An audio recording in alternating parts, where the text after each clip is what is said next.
మహాగణాధిపతయే నమః. సదాశివసమారంభాం శంకరాచార్య మధ్యమాం అస్మదాచార్య పర్యంతాం వందే గురు పరంపరాం. శ్రీమాత్రే నమః. ప్రేక్షకులందరికీ స్వాగతం. రవి గ్రహ మార్పు. మనకి ప్రతి నెల కూడా రవి మార్పు చెందడం అనేది జరుగుతుంది. అయితే మనకి రవి మార్పు చెందినప్పుడు అలా కూడా మనకి సంక్రమణంగా మనం చెప్పుకుంటూ ఉంటాం. అంటే ప్రతి నెల కూడా ఒక రాశి నుంచి ఇంకొక రాశిలోకి మార్పునప్పుడు దాన్ని సంక్రమణంగా చెప్తాం. అయితే ఇక్కడ రవి మామూలుగా చూసుకున్నప్పుడు ఆ మార్పు చెందినప్పుడు అక్కడ ఉండే అంటే ఏ రాశిలో ఉన్నాడో ఆ రాశి ఏ భావం అవుతుందో ఆ భావాన్ని బట్టి మిగిలిన రాశుల వాడికి శుభాశుభ ఫలితాలు ఉండడం అనేది జరుగుతుంది. రవి సహజంగా కారకత్వాలు కానీ చూసుకున్నప్పుడు రవిని తండ్రిగా అలాగే ఆత్మకారకుడుగాను గ్రహాలన్నిటిలో కల్లా కూడా రవిని రాజుగాను చెప్పడం అనేది జరుగుతుంది. అలాగే రవి రాజకీయ పరంగాను వీళ్ళకి ముఖ్యంగా పట్టుదల, ఏదైనా ఒక చేయాలనే తపన, దర్పం అంటే ఒక అథారిటీ, ఇది ఎందుకు చేయరు అనే ఒక అధికారాన్ని చూపించడం. అలాగే గవర్నమెంట్ ఉద్యోగస్తులు అంటే స్టేట్ కానీ సెంట్రల్ కానీ ఏదైనా సరే గవర్నమెంట్ ఉద్యోగాలకి రవి కానీ జాతకంలో బాగా ఉంటే వీళ్ళకి గవర్నమెంట్ ఉద్యోగాలు రావడం అనేది జరుగుతుంది. అలాగే వీళ్ళకి రవి కానీ జాతక ప్రకారం కావచ్చు ఏదైనా సరే ఉచ్చ స్థితిలో ఉంటే రవి కానీ అప్పుడు ఇంకా మరిన్ని శుభ ఫలితాలు వాళ్ళు పొందడం అనేది జరుగుతుంది.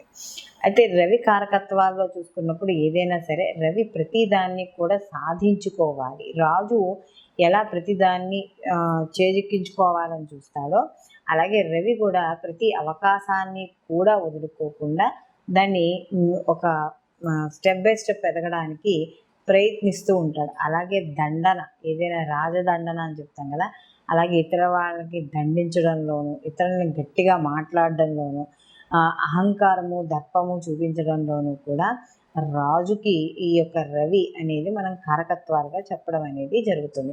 అలాగే పోలీస్ శాఖ, సైబర్ సెక్యూరిటీ, వీటన్నింటికీ కూడా ఈ రవికి సంబంధించిన సంబంధం అనేది మాత్రం తప్పనిసరిగా ఉండడం అనేది జరుగుతుంది. కాబట్టి ఇలాంటి రవి ఇప్పుడు మనకి ఈ మార్చి 16వ తారీఖున అంటే 16/3/2024 నుండి మనకి ఈ యొక్క రవి మార్పు చెందడం అనేది జరుగుతోంది. ఎప్పటి వరకు అని అనుకున్నప్పుడు మనకి ఇంచుమించు నెక్స్ట్ మంత్ అంటే మార్చి నుంచి మనకి ఇంకొక నెల పాటుగా ఈ రవి ఎప్పుడైతే మార్పు చెందుతున్నాడో ఎక్కడి నుంచి వెళ్తున్నాడు అని అంటే ఆయన కుంభరాశిలోంచి మనకి మీనరాశిలోకి ప్రవేశించడం అనేది జరుగుతోంది. కాబట్టి దీనివల్ల ద్వాదశ రాశుల వారికి రవి గ్రహము శుభాశుభ ఫలితాలు ఏ విధంగా ఇస్తాడో మనం ఇప్పుడు తెలుసుకుందాం.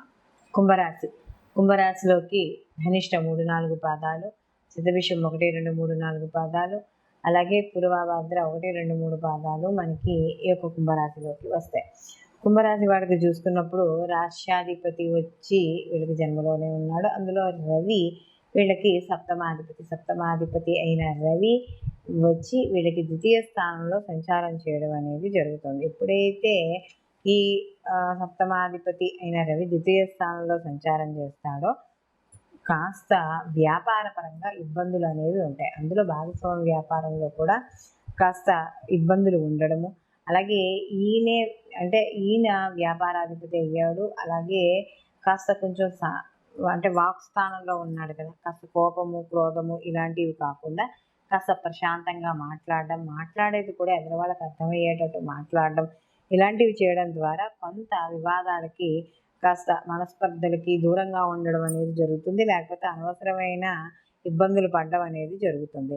అలాగే కాస్త శారీరకంగా ఈ మైగ్రేన్లు అలాంటివి ఎవరైనా ఉంటే శిరోవేదన ఇలాంటివి ఉన్నవాళ్ళు కాస్త జాగ్రత్త వహించుకుంటూ ఉండాలి. అలాగే చేసే వృత్తి ఉద్యోగ వ్యాపారాలలో చిన్న చిన్న ఇబ్బందులు అనేవి ఉంటాయి. కాబట్టి ఆ ఇబ్బందులను ఎదుర్కొనాలి. అలాగే కుటుంబ పరంగా కూడా చిన్న చిన్న కలహాలు, ధన నష్టము లేదా ధనం ఖర్చు ఏర్పడే అవకాశం ఉంటుంది. కాబట్టి అలాంటి విషయాల్లో కూడా కాస్త జాగ్రత్త వహిస్తూ ఉండాలి. అలాగే ఎవరైనా కొత్తగా స్నేహితులు కానీ లేకపోతే వాళ్ళు చేసే వృత్తి ఉద్యోగాల్లో ఏ రకంగానైనా పెద్దవాళ్ళైనా సరే కొత్తగా ఎవరైనా పరిచయం అయితే మాత్రం మరి ఎక్కువగా తక్కువ సమయంలో ఫుల్ అటాచ్మెంట్ పెట్టుకోవడం అనేది తప్పు. కాబట్టి వాళ్ళని కొద్దిగా ఆలోచించి వాళ్ళతో స్నేహం చేయడం అనేది మంచిది. విద్యార్థులకు కూడా కాస్త జాగ్రత్త అనేది వహించాలి చదువు విషయంలో వాటిల్లో.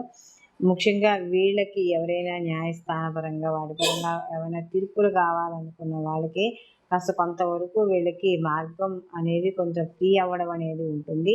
అలాగే సమయానికి భోజనం చేయడం, సమయానికి నిద్ర, సమయానికి తిండి ఏవైతే ఉన్నాయో ఇవి కాస్త లోపించడం అనేది జరుగుతుంది. కాబట్టి ఇలాంటి విషయాల్లో జాగ్రత్త అనేది తప్పనిసరిగా ఈ యొక్క కుంభరాశి వాళ్ళు జాగ్రత్త అనేది తీసుకోవాలి.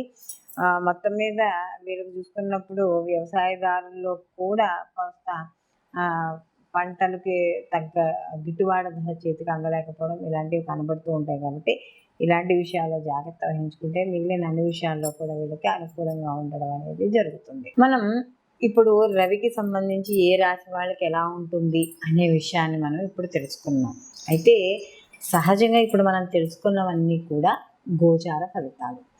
అయితే గోచార ఫలితాలు అనేవి కొంతవరకు ఫలితాన్ని ఇవ్వడం, అంటే ఒక 30% ఈ గోచార ఫలితాలు వీళ్ళకి అనుకున్నట్టుగా ఫలితాలను ఇవ్వడం అనేది జరుగుతుంది. దీంతో పాటుగా మిగిలిన గ్రహాల యొక్క వీక్షణ, వాటి యొక్క స్థితి, అవి ఇచ్చే శుభాశుభ ఫలితాలు కూడా కొంతవరకు ఆధారపడడం అనేది జరుగుతుంది. అందులోనూ రవి ఈ యొక్క మనం ఏదైతే ఇప్పుడు చెప్పుకున్నామో రవి యొక్క కలయిక మిగతా గ్రహాలతో కలిసినప్పుడు వాటి యొక్క శుభాశుభ ఫలితాలు కూడా కొంత మార్పు చెందుతూ ఉండడం అనేది జరుగుతుంది.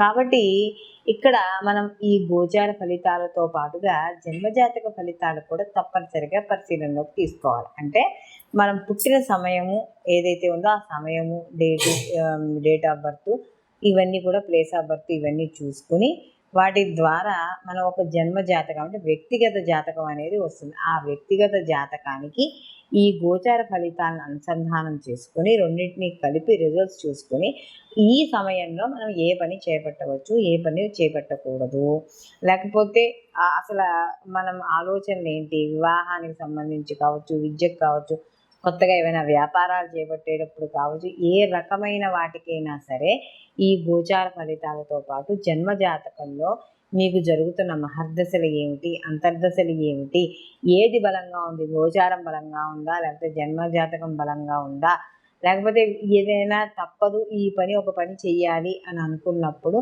ఎటువంటి పరిహారాలు చేయడం ద్వారా మనకి అంటే ఎటువంటి పరిహారాలు చేయడం ద్వారా ఇప్పుడు చేపట్టే పని ముందుకు వెళుతుంది, ఇలాంటివన్నీ కూడా గోచారంతో పాటు జన్మజాతక ఫలితాలను కూడా తప్పకుండా పరిశీలనలోకి తీసుకుని అప్పుడు ముందుకు వెళ్ళడం అనేది చేయడం ద్వారా కాస్త అనుకూలమైన ఫలితాలు మరింత ఎక్కువగా పొందడం అనేది జరుగుతుంది. సర్వే జన సుఖినో భవంతు, లోకా సంస్థ సుఖినో భవంతు.